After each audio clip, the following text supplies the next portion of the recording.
Oimoranya kwa Ramogi kamora morama intire machigne weche manyien magangi chwelo kabende kawuono warango matut chenro mag somo kamwang'eyo kabende lai manyien mar somo mar CBC osegoyo kan kosoyo bende jopuonjre chako somo koso ng'ikruok mathoth ma oluoro chenro no pod mono chenro mar somo mar CBC mar dhi nyime to ahinya e junior secondary kopogore koda mano bende school no mar Isongo manitiere e county ma Kakamega mayande ne jonyuol o chope school momonjo japuonj maduong' koro kawuono nieri Teacher Service Commission oriembo jopuonj kata odaro jopuonje duto e school no kendo tere school kamachielo kabende koro jotelo ywak ni en okang' mabende pod biro medo thiro somo e school no kabende koro gisingo kata jotelo makanyo singo matemo wuoyo kod Teacher Service Commission mar mondo mi olok pachgi ewi wach mar daro jopuonje go bende wabiro ng'e county ma Migori ponono ni chenro mar somo mar nyithindo mano mar ECD kaka dhi nyime county no waranga nemo kwa weche mawamiyo peka.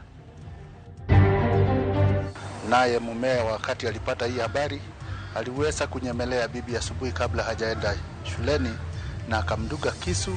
Obila omako jago moro mitudo gi ketho mar chuo kod pala minode machon to kod osiep miyono madichue kar dak makabete Kiambu. Sasa shule iko kwa mkono ya board of management. Hatuja ambiwa kwamba walimu wengine wataleta siku gani. Duol mati yesio daro jopuonj duto mag skul secondary ma Isongo manie county ma Kakamega bang' kanyo ta jonyuolo monjo skul no kendo riembo japuonj maduong'. Kuna lesi ya walimu paka watafutwe na BOM na wengi hawajasomea hiyo CBC. Na government iwajibike kuweka hizo miradi vizuri. Serikali mondoket JSS e secondary school. Yuak pod nitie sekta mar somo mar junior secondary ka penjo maduong' en ni to bede somo no goyo kan.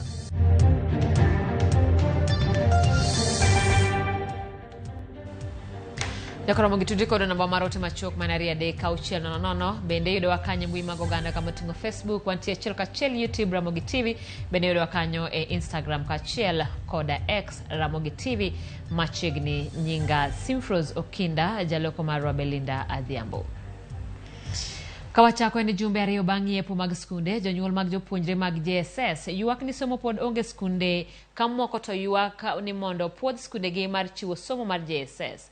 Judith Omurimi walipot kaka chal ni skunde moko mapacho ka migawo mar somo to koni buge mane otimie lokruok ibiro chwal bang' ndalo 30. Mae chal mar moko kuom gwenge mapacho ka e jumbe ariyo bang' yepo mag skunde.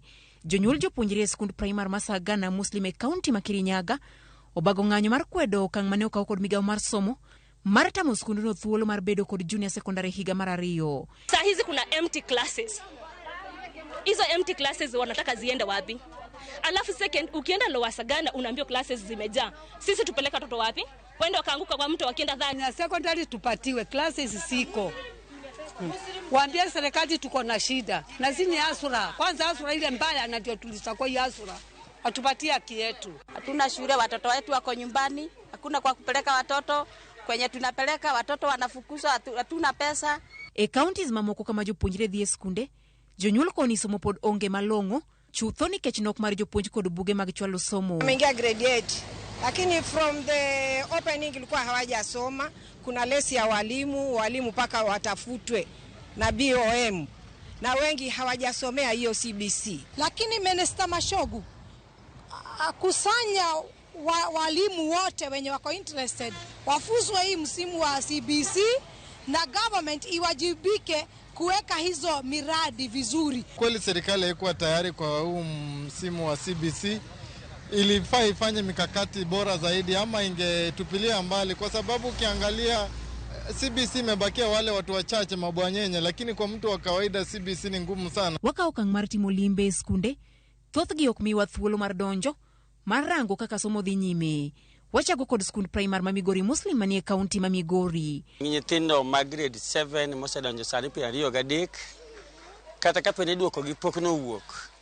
To jonyuol kaachiel gi jopuonj noneno ni mondo nyithindo gi obi e skul nikech ber mondo gibedi kaendi moloyo bet dala, nikech dala kono endo giwuotho awuotha gichando jonyuol. E kaunti ma Kisumu, walimo Victoria Primary kao miwa thuolo mar donjo e klas, somo dhi nyime, giloso chenro kaka skul mar medo kwan mar jopuonj matiyo ka nyaka 11 mondo chop dwaro mar kit somo ma gipuonjo. Ng'ikruok en achiel. The government nitiere buge ma gikelo e skul. Gisekelo part of it, to nitie moko mapok gikelo. Walimo skunde mag ji giwegi mondo warang pogruok kata koni ywak pod nitie. Can get around 29 children to maybe retain only 15. Manyien tell the public school. Minyo kama no koro miwa be had time to manage the SS. A larger population of the young population at 10. Those will be paying the fee because of 10. So that one cannot help to accommodate teachers mwadwaro. Jopuonj SS ne opogo dhi e ng'anyo bang' yiepo mag skunde, mak mana ni skunde mag piny owacho ma wawuothie gidonjo mar puonjo. Ka riwruok mathoth ne giangore, to koni poni piny owacho kowinjo ng'urgi, puonjo ok bitim gi chuny achiel. Jopuonj moter kajacha skul achiel oter mana jopuonj mapuonjo arts kende, to subjects gin 14 manyochi puonjo, sani giduoko gi 9. Skul machielo oter mana joma puonjo science. Koro yudo ka japuonj mapuonjo science chuno ni nyaka puonj gige mag arts, japuonj mapuonjo arts chuno ni nyaka puonj science, mamiyo somo koro ok bede rang'iny manyocha wadwaro mondo bedie. E twak marwa kod jagoro ma ongirore migawo mar somo Belio Kipsang, okoni buge mag grade 8 osechopo e skunde ma pod iloso gin mag lai mar somo manyicha oketi e lokruok ma bende biro chopo e skunde bang' dwe achiel. What we are only finalizing on are those books of areas, 2 learning areas that were reviewed. But otherwise, all the other books that were required are already in school. And the remainder of the books should be in school within the next 30 days for the areas that were reviewed, because we had to go back to realign the content to what was required. Giywak kod ng'ukruok maneno e CBC ahinya to somo mag junior school, luoro nitie ni jopuonjre nyalo rem yudo kit somo madwarore.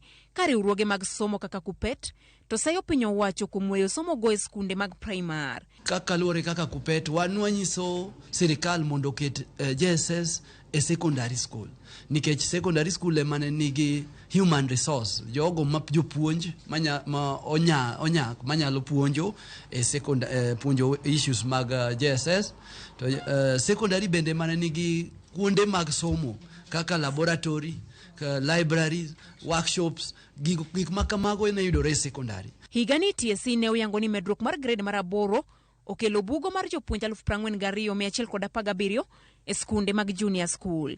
Jatatije mar TSC Nancy Masharia ne okoni skunde go winjo bedni ni kod jopuonj 99,045 kod 45, to nyaka sani ma ondiki gin mana 56,928. Ewi chenro mar bero klese manie junior school, migawo mar somo ne oyango ni nitiere chenro mar gero klese 15,000 e pacho ka e chenro mabiro muonyo omenda maromo siling bilion 12.8 ne ikruok ne donjo mar jopuonjre mag grade mar 9 higa manyien. Buge mag jopuonjre mag grade mar 9 ibiro chak chwal mondo jopuonj ong'e matut manie igi. Judith Omondi, Ramogi TV. Erokamano nya Judith Omondi kuom lipot mararie ewi chenro mar CBC kawageno ni en chenro no ero mabende biro dhi nyime maber. Kawadhi nyime kod weche mag somo en duol mochung'ne ndiko jopuonje pacho ka Teacher Service Commission odaro jopuonj duto 17 kowuok e skund sekondar mar St. Gabriel Isongo mantiere kaunti ma Kakamega. Jalup County Commissioner Mamumias Paul Langat kod apisas matayo some kaunti ma Kakamega oyango wach ni kakoro skund no ibiro ta mana kod jopuonj makojolo ma ondik gi board. Magi biro mana ndalo manok tok jopuonje riwore kod jonyuol e monjo kendo sando jopuonj e skund no gi magi wacho ni jopuonj go kara jopuonjre mag skund no ne ok otimo maber e penj mar KCSE higa mokalo. Skund sekondar mar yawuoyi ma St Gabriel Isongo mayudore e kaunti ma Kakamega. Skul manyocha ripode owuok e lela chieng' wuok tich jumani tok jonyuol riwore gi jopuonjre kod moko kuom jogweng' kendo monjo jopuonj mag skundno. Ochako yudo ng'ikruok machielo tok duol mandiko jopuonj Teacher Service Commission daro jopuonj duto e skundno. Kalore kod jalup County Commissioner ma Mumias Paul Langat kod County Director mar somo Kakamega, jopuonjrego osekuore skunde mantiere machiegni e sub county ma Mumias ka somo skul ma Isongo ibiro tamana kod jopuonj mag BOM. The Teacher Service Commission iliwatoa wanafunzi walimu wote ambao wameajiriwa na TSC kwa sababu ya usalama yao, na kulingana na hayo mpaka wakati huu hatujaambiwa kwamba walimu wengine wataleta siku gani, lakini vile tumejadiliana na board wako na jukumu la kukutana na CEO ya Teacher Service Commission. Sasa shule iko kwa mkono ya board of management. Board of management wanajadiliana na tutapata suluhu on the way forward what we'll have to do, because one, we have to negotiate with the Teacher Service Commission ndio tuone vile tunaweza pata walimu wale watafunza watoto wetu. En wach ma oko moro jonyuol mag skundno kage ywak ni okang' ma TSC okawno biro duoko chien kendo chocho somo e skundno. Unajua sisi ni walipa ushuru. Itakuwaje kosa kidogo kama hii TSC inaamua kutoa walimu wote safari moja? Hii ni kutofikiria masuala ya watoto ambao sisi tumezaa. Tunataka tuombe serikali ijue kwamba mtoto ako na haki ya kupata masomo. Na tunataka tuwaombe warudishe walimu wetu. Hata kama sio wale ambao walikuwa, watuletee walimu wa serikali. Sababu mzazi analipa fees. Gino mosir kod MCA malorano madwaro mondo Teacher Service Commission olok pache wi wachno kendo duok jopuonjgo e skundno. Magi timore mana odiechieng' achiel tok riwruoge mag jopuonj wuok oko kendo kwedo monj ma kinde ka kinde ne jopuonj kendo dwaro migawo mar somo mondo kaw okang' mager kendo rid arita ne jopuonj.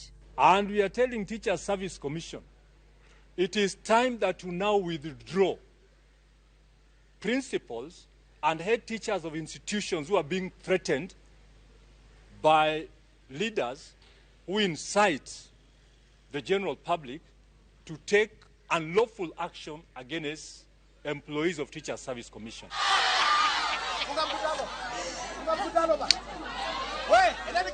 Motelo ne matung'nino bede skund sekondar ma Isongo tok jaod bura malorano Peter Salasia chuno MCA malorano mondo ogo mos ne oganda koseye kuom siayo jonyuol mondo ng'any. I want to ask that all the teachers who have been transferred to Bumini, who have been transferred to Busia, to return back. And because for everything that happens, there must be some people who are fueling this thing.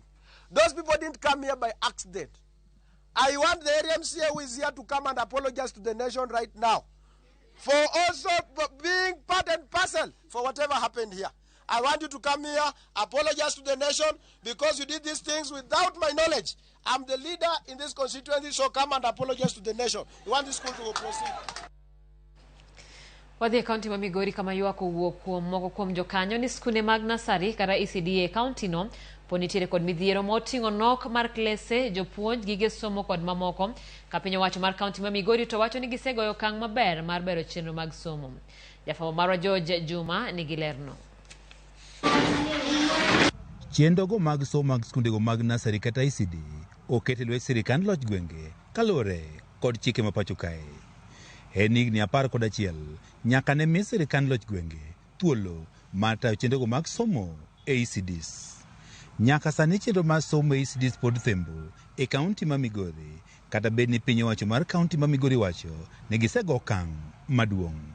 Tin e public schools nikech learning resources tin e public primary schools.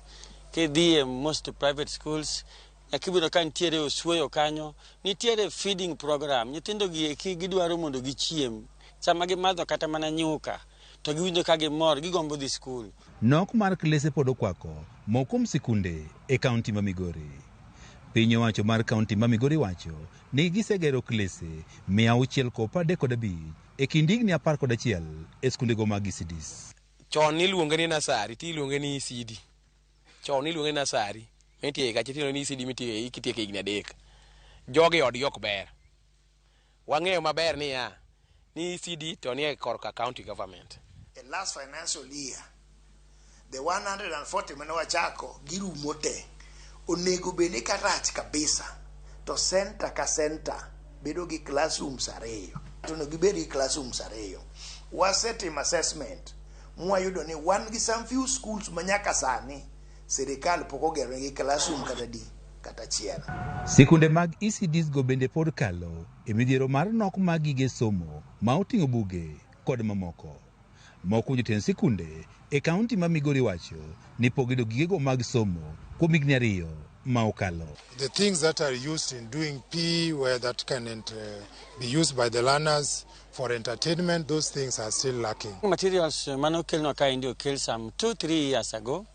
Sani koro wawuoyo mana gi jonyuol manyalo support wa kiti kaka sani onego beni wan kata gi mattress moro maka nyathi moro nindo onego beni nindo to nindo onego beni gini gi tugo montiere ni budget mane waloso gigo ne budget te kendo ok warit gini gibro manyo gi school ka school bedo gi pesa ne masama gidwaro chok to gidhi gi ngiewo sama gidwaro charts wan tichwa and the supervisor pesa ni butiko de yo malongo ne gingiewo kombe matindo ne nyithindo gi eki gingiewo mesni to pod dwarore mondo ging'iye ka ginyalo kelo nyithindo gi eki exercise books, crayons, gik ma ginyalo tugo godo kaka nyithindo matindo.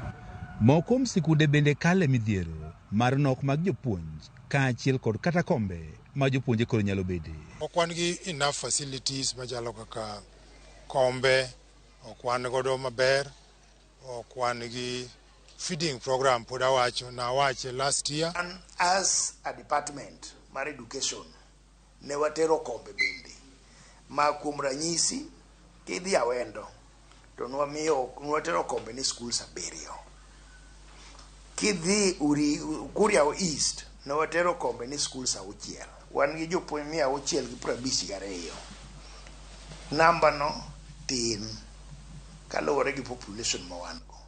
Director migano masomo e kaunti ma Migori Edward Okelo wacho ni giseloso chike matayo chenro mag somo ECDs kendo gintie kod geno ni gidhi medo bero chenro mag somo. Gi ECD policy mosekadhi assembly ma awet mondo governor okete sei. Nyaka sani skundego mag ECDs mag piny owacho e kaunti ma Migori nitie kod jopuonjre maromo 66,600 kod 66. Kwan ma migawo ma somo wacho ne omedre ka ipimo kod higni mokalo. George Juma, Ramogi TV, Migori. Ramogi wadhi nyime koda weche manyien ma bende medo timore e gwenge mopogore opogore pacho kaeri ka bende wadhi nyime kod weche manyien gi moko kuom jotelo mawuok e kaunti ma Kilifi ma jokanye duond bura mar PAM olanone gi dare duond bura no kendo donje duond bura mar ODM. Joditogo mane otelnegi kod manen jagoro maduong' mar PA Sami Nyundo okoni jatend PA Amason Kingi ne ojwang'ogi kendo donje i Kenya Kwanza. Jatend ODM Raila Odinga ne orakogi kendo lero ne gibiro tiyo kanyakla kodgi e tego duond bura mar ODM. Raila bende osiemo jood bura machikore duond buche ni nyaka koro gidoge debe mar mondo mi gikwa thuolo manyien kuom jopiny. OCS wa hapa ambapo tulipo aweze kwa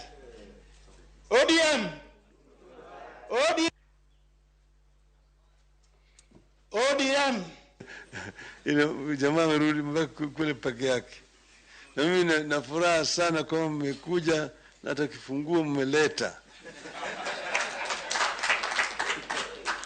na kwamba ile nyumba mmefunga kabisa, hakuna mahali kingi taingia.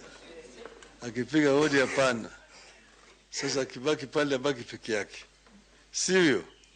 Karibuni sana.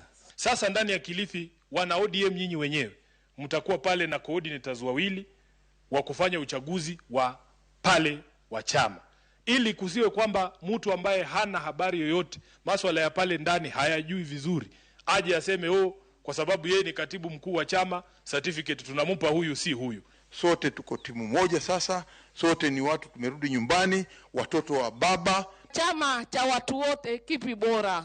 Tukaona chama cha watu wote ni bora, ndo tukasema sisi acha turudi kule tulikotoka. Report kami manyocha nono buga omende kaunti Narok oyango ni kaunti no sewito ma oktene shillings milion 300 kokale chudo ma imiyo jotije 535 ma ok opuodhi. Kaka Lydia Okeolero gavana ma Narok osingo golo jotije go e buge mag chudo mag kaunti no ka jogo mosebedo ka yudo chudo ma kamago ibiro dadho gi kendo ibiro kawnegi okang' mar chik. Ne en wach mano ogol gi gavana ma Narok Patrick Ole Ntutu nyasi mar chiwo omenda mag basari ne jopuonjre kaunti ma Narok. Ole Ntutu oyango duoko mar nonro manyocha itimo gi kambi mar Agmond International manyocha kolo ibuge mag omenda mag kaunti ma Narok. E report makamano oyangore ni omenda ma kwan romo siling milion 300 oselal e kaunti ma Narok kaluwore gi bedo ni jotije moko ma kwan gi romo 535 ma osebedo ka yudo chudo mag osara ma ok owinjore. Lengo kubwa ambayo mimi nilikuwa nataka nijue ni kwa nini tunalipa mshahara kubwa sana. Nimesikia ni karibu milioni 300 na hiyo ni pesa mingi sana. So tunataka kureduce hiyo wage bill iwe ni kidogo. Kuna wale ambayo tumeambiwa wako na fake certificates kutoka kwa mashule ama kutoka kwa universities. Sisi hatuna, otherwise ni kwamba kutoa hawa kwa ile payroll yetu. Wale 535 ambayo nilizungumzia hawa bado hatujasema kama watatolewa, lakini watakuja kwa baraza yangu na Public Service Board. Owacho ni tim no seduoko chien kwan tije ni rawere man kod lony mowinjore kama kuom jotije kaunti no bende oyangore ni onge kod lony mowinjore ka koro singo timo nonro mowinjore ewi wach makamano. Kuna vijana wengi ambao wamekuwa wakikuja hapa kwa county government wakitafuta kazi. Hatuna nafasi kwa sababu kulingana na ile sheria ambayo imewekwa kuna ceiling. So kama mtu afanyi kazi na yeye akona fake papers, tutawatoa hawa ndio tupate nafasi ya kuandika vijana wengine wetu ambayo wakikuja watatufanyia kazi. Ogoyo erokamano ne jotije kaunti ma Narok moserutaya kosingo ni gibiro yudo aeri mage kaka owinjore. Wale ambao wameretire, sisi tunashukuru sana kwa ile kazi ambayo wamefanya na sasa hivi tutawapea hawa certificate. Hawa tunashukuru kwa ile kazi ambayo wamefanya na ni 143. Gavana no chiwo omenda mag somo kata basari maromo siling milion 400 na jopuonjre maromo 47,308 maya kaunti ma Narok. Chenro manopog jadolo mar kanisa mar Anglican Archbishop Jackson Ole Sapet. Hatutaki iwekwe politics mambo ya basari. Hatutaki kabisa. Ama nyinyi wasasi mnataka kuwekwa ati mambo ya nini? Alafu ati mtu ana insert watu waende kwa TV kusema ati sisi tumeshindwa kwa basari. Mbona hao wengine wamekubali? Wewe tu peke yako ndio utashindwa bana. Na kama unaona ni ngumu mimi mwenyewe nitafanya. Nimeona watoto wetu wasichana. Wazazi tulinde hawa watoto. Na sisi wote tulinde hawa watoto wamalize masomo. Simliona profesa mama? Ni nini inawazuia? Tuhakikisha tumemaliza ukeketaji watoto wetu wakiwa wachanga. Hata hiyo haikubaliki kabisa. It is against the law. Tuachane na kuoza hawa watoto wakiwa wachanga. Tuachane na kukata maisha yao kabla hawajafika. Nyasi no yore gi jotelo bura ma kaunti ma Narok duto mano nyiso mor margi e chenro mar siro somo e kaunti ma Narok. Milioni 400 mwapigia hawa makofi. Lydia Okeyo, Ramogi TV, Nairobi. Kawadhi meneja lup jatend piny Rigathi Gachagua gikone to rem chwalo ng'ur mare ne duol mar JSC kama ne odwaro go ni mondo thichoko jang'ad buche Esther Maina kotude kod weche mag mibadhi. Kata kamano yote mare olero ni okawo okang' mar buono chwalo ng'ur ne bad migawo mar doho kendo rwako twak ma ogaye mar doho Martha Koome dwaro kod jatend piny William Ruto. Jalup jatend piny omedo ni jo Kenya mondo med siro paro makamano kaka yot tieko ywaruok mosebetie.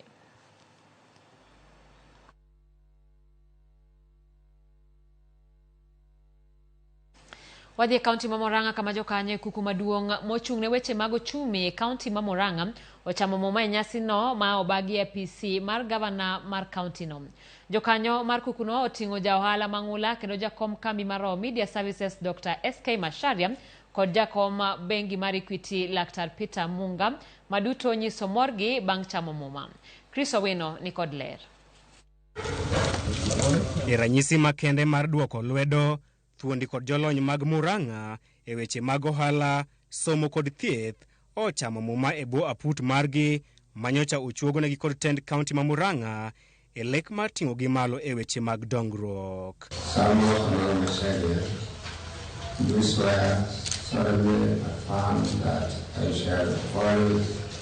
Jodito 11 go man kod lony maradhai e weche mag ohala koting'o nyaka jakom kambi mar Royal Media Services Dr. SK Masharia kod Dr. Peter Munga osungo kaunti ma Murang'a kuom bedo kaunti mokwongo e yawo kar tiegruok e weche mag lony manyasani e pacho kae. Murang'a was the first to start colleges of technology with Kina Pedro Geshaga.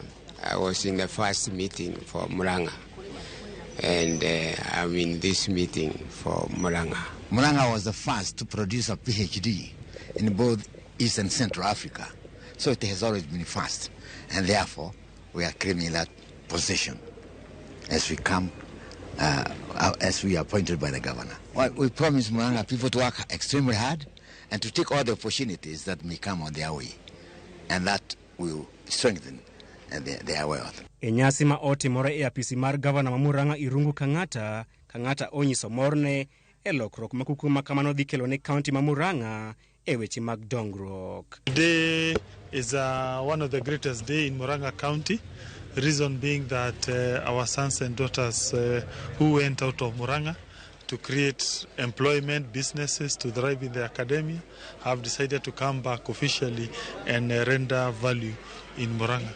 We believe good ideas can always yield to better ideas, and therefore the Economic Forum will definitely critique those programs, add on them. Also, we leverage through their connections. We may get support outside the kind of resources that we have currently. Aput makamano ne ogwel kod gavana mar kaunti no Irungu Kang'ata tarik 26 dwe mar 11 higa mokalo. Jokanyo mar kukuno gin Dr. SK Masharia, ma en ja ohala matuklu e pacho kae, kaachiel kod wuon kambi mar Royal Media Services. Kaunti ma Murang'a bende geno matiyo kod rieko malach mar Dr. Peter Munga, jatatije maduong' mar bengi mar Equity kod skunde mag Pioneer e wi weche mag uchumi. Jokanyo mamoko gin japuonj maduong' mar mbalariany mar Southern Eastern Kenya, Professor Zipora Ng'ang'a, Facilita Wanjiru, ma en japuonj e mbalariany ma Kenyatta, kod jatatije maduong' mar od thieth ma Nairobi Metropolitan, Dr. Kanyenje Gakombe. Mamako gin jakom riwruok mar kambi mar Equity Professor Masharia Mudhure kod ja ohala mar Ahuma Jim Nambaru. Chris Owino, Ramogi TV. Erokamano nya Chris Owino kuom lipot makamano. Pod wadhi nyime koda kelonu weche manyien kabende koro wadwa kelonu matimore e doho ma pacho ka bang' ywaruok makoni kod kocha mabende pod dhi nyime pacho ka e kinde telo kata bad migawo mar doho koda mano bad sirikal maduong'. Kawadhi nyime ni koro doho mar Supreme ogoyo marufuku okil Kamaloka Ahmed Nasir Abdullahi kuom chope nyim doho e yo moro amora. Dono ka okang' makamano ka kum ne okil Nasir e wi weche ma osebedo ka okiro e wi jayal bura kata joyal bura mag doho. E milome ma ochapi gi jatatije dono Washira Nasir koro yiene mar chope doho chung' ne ng'ato ang'ata kata ok oyiene. Bende chikno tame ni ok onyal oro ng'ato ang'ata e doho kaka kokalo e kambi mare mar chike. Nasir sayo ni yande osemiye siem to pod okoloko timbege mag mieno chilo nying jong'ad bura ma otudo kod mibadhi.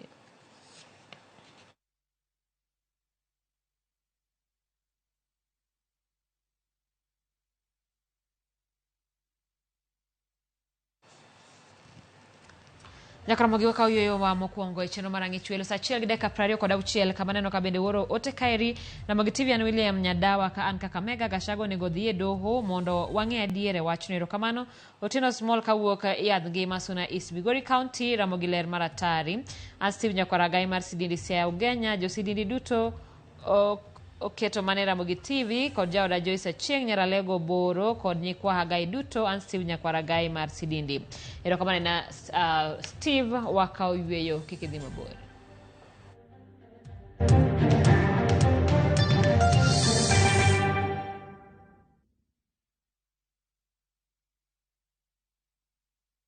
Ageno ni ano kawiro makeup mang'eny ahinya. Angadio ni nitiere nyako kae momori ahinya. Introducing Kundali Bhagia in Luo. This is a story of two sisters who lost their father and in their quest to find their mother in another town, they find love.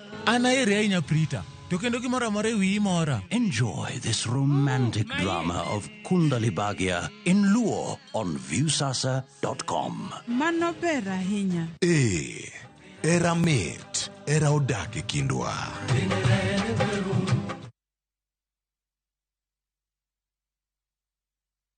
Ladies and gentlemen, a momentous celebration is here. Citizen Digital proudly marks its 2nd anniversary with an incredible milestone. We've made history. Citizen Digital is the first channel to soar past 2 billion views on YouTube. Not just that, we stand tall with the highest number of YouTube subscribers in Kenya.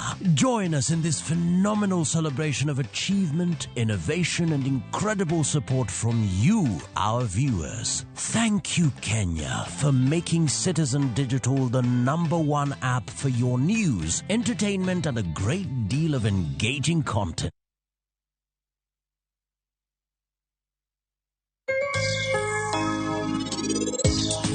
Nyakibed gi excellent customer service.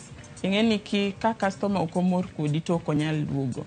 Nabet piny tago kwano tang'iyo ni etije magandika gi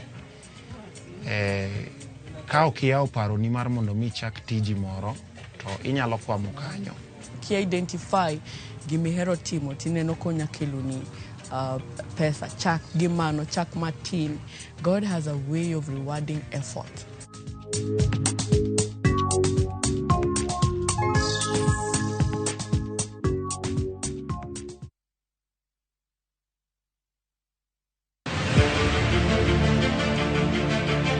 Ikrine sinema mapok ni neno. Kinyono kontanyono koni. Nowinjore kendo disore. Ene ot achiel moting'o tuke mawuok Luo. Wan kod gigi duto. Mitanigo dhako. Mula mana matin. But mula matin no is violence. Sigana mamoro chunyi. Kama kawaida. Dongo chala chai manum. Sukara ore, ngich beno ngich. Mopong kod nyiero. Habari. Siari nyathima wuyudo die siari. Drama. Abo chwenjira kodi nyathini ang'ara chku. Hera. Lokri. Hey, yawa nyathito na yudo yawa. Tugo ka tugo. En sigana marito mondo onyise. Winam Cinema. Jumapil, saa 2:15 otieno. Kod saa 4 otieno. Mane Ramogi TV.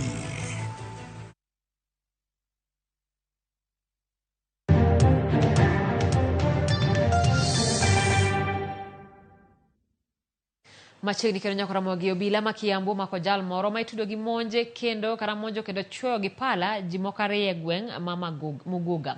Kaluwore gi obila James Ndegwa Kimani ma jahigni 43 nomonjo jaode mane giwerego dwe achiel mokalo kaachiel gi jal moro kendo weyogi gi hinyruok marach mag pala kapok noresgi kendo ring kodgi kar thieth ma Thogoto. Diana Olonde miyowa mathoth. En tim mobugo kendo mako dho jodak ma Muguga, kaunti ma Kiambu.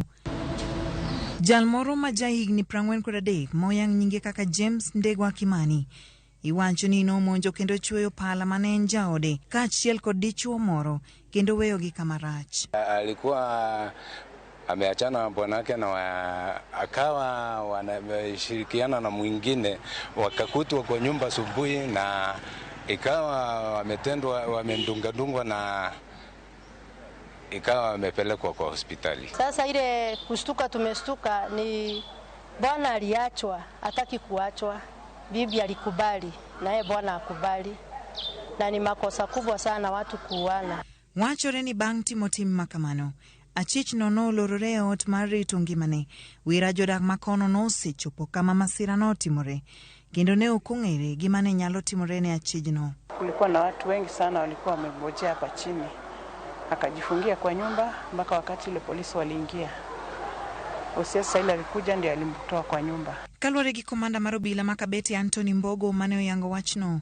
Achichno maki kendo nitie kar obila ma Muguga e seche ma ji ariyo mane oyudo hinyruok bedo yudo thieth e hospital ma Thogoto.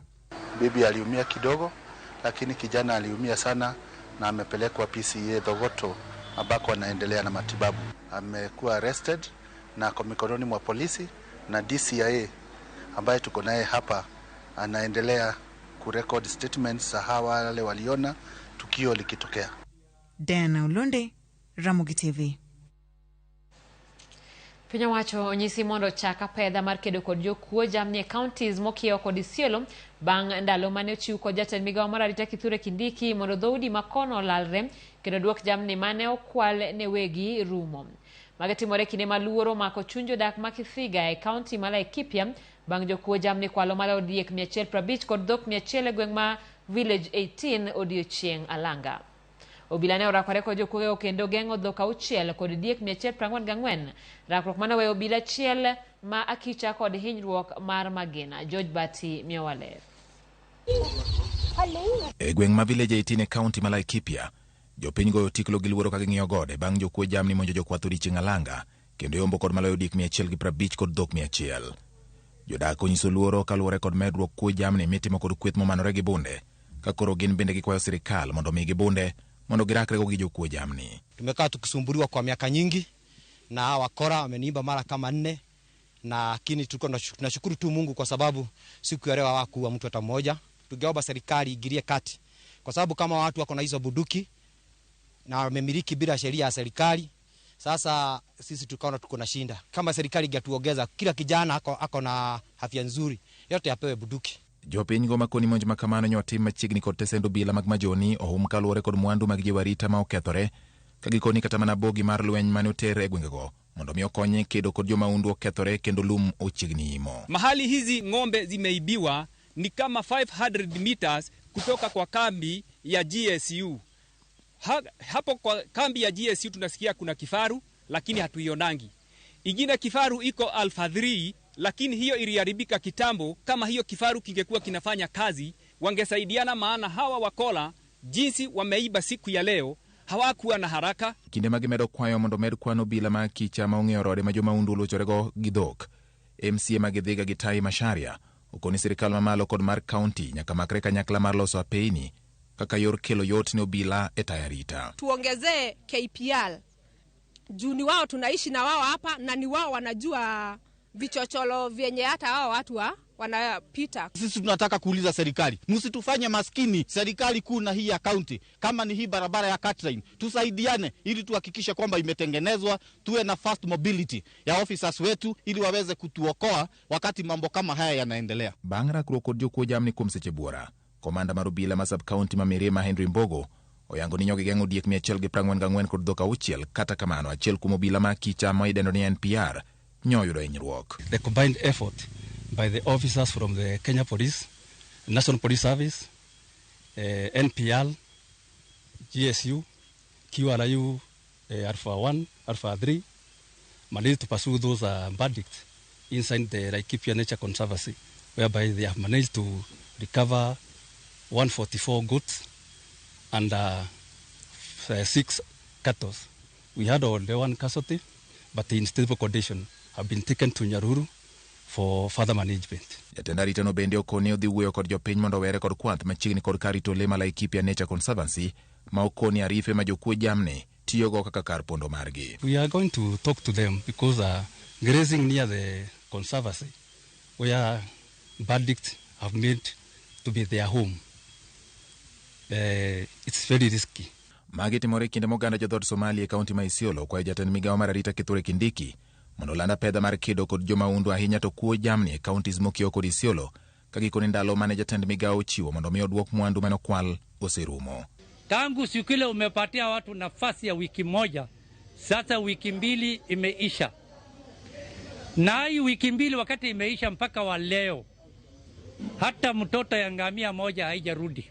Waziri wetu Kindiki, maombi ni moja tu, operesheni maliza wahalifu ianze. Oganda no bende dwaro mondo non jotelo mawuok e dhoudi mamoko mane okoni gi ng'eyo jokuo jamni kaka yore no ni ngamia manokwalo duoki. Kenya tangu anapata uhuru maka 60 na kitu. Na hii kitu atakusha lini? Bana Kindiki.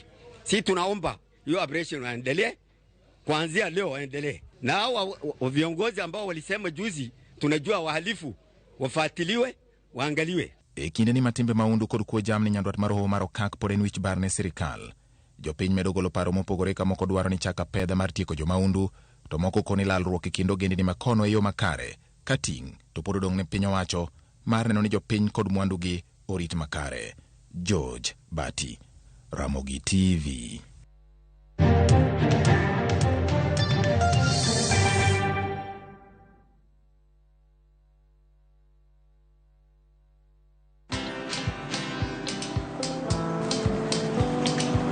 Niaje?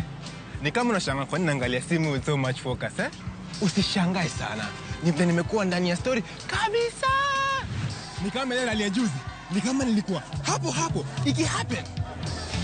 And when this new market was being opened, ni kama nilikuwa hapo tu. Hata vile local tourists for a special rate at the coast, I was there. And when this new road was being commissioned, I was right there. Na hata wewe, unaweza kuwa ndani ya story wherever you are. Just download Citizen Digital. Stay informed on all the news and events as they happen across the country, the continent, and the world at large. Download Citizen Digital, Kenya's #1 news app.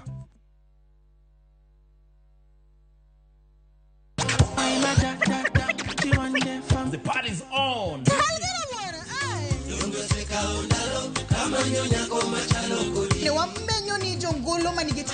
Watu wachukulie art as something yenye iko na value. Sherehe o'clock nye kwa Ramogi wangu chopu samakoro. Chapa muziki wote tucheze. Sanoje oteka ingene katoti kwa Ramogi wangu omorahinya kochenro. Adek Malieta matatu Karema vipi?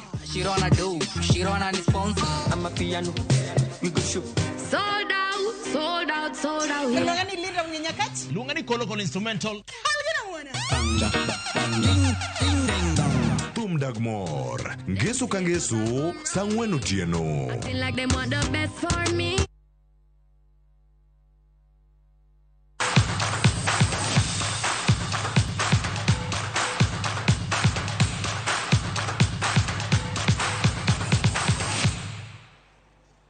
Imesawa matuke kawuono wang'iyo tuke go mag AFCON kama Morocco nyocha ko maber tugi mar laro kombe mar AFCON bang' loyo tim mar Tanzania gonde 3-0. Gonde mag Morocco nyologi jotugo Roman Saiz, Azedin Unai kod Inez